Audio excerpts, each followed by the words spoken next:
Global star Ram Charan తన కొత్త చిత్రం పెద్ది కోసం అద్భుతమైన శారీరక మార్పుతో అందరినీ ఆశ్చర్యపరిచారు. ఇటీవల ఆయన పుట్టినరోజు సందర్భంగా విడుదలైన టీజర్లో మట్టి అఖారాలో కుస్తీ పడుతున్న పహిల్వాన్ గా కనిపించి అభిమానులకు భారీ సర్ప్రైజ్ ఇచ్చారు.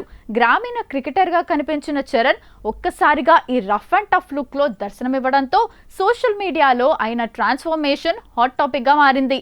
అయితే ఈ బీస్ట్ లుక్ వెనుక ఉన్న అసలు రహస్యం అందరినీ మరింతగా ఆకట్టుకుంటోంది. పూర్తిగా శాకాహారం తీసుకుంటూనే చరణ్ ఈ ఫిజిక్ ను సాధించడం విశేషం. గడిచిన 8 నెలలుగా ప్రతిరోజు ఉదయం 5:30 గంటలకే నిద్రలేచి కఠినమైన శిక్షణ తీసుకున్నట్లు సమాచారం. ఇటీవల అయ్యప్ప స్వామి దీక్షలో ఉన్నప్పటికీ తన శిక్షణకు ఏమాత్రం ఆటంకం కలగకుండా నియమాలను పాటిస్తూనే ఈ బాడీని బిల్డ్ చేశారు. ఈ శిక్షణలో భాగంగా గద అనే సాంప్రదాయ వ్యాయామ పరికరాన్ని ఆయన విరివిగా ఉపయోగించినట్లు తెలుస్తోంది. టీజర్లో గదను తిప్పుతూ కనిపించిన దృశ్యాలు ఆయన శ్రమకు నిదర్శనంగా నిలుస్తున్నాయి.